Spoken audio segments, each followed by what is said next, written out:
Okay, this is my homemade rig.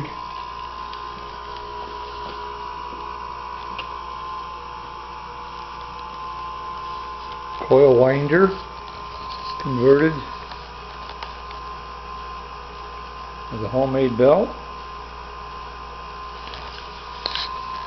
And the solution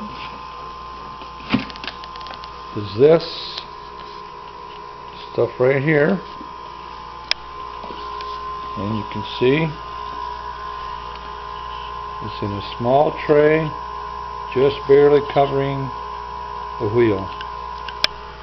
I don't know if you can see the rust on this or not, but it's been in for several hours and it's getting pretty cleared up.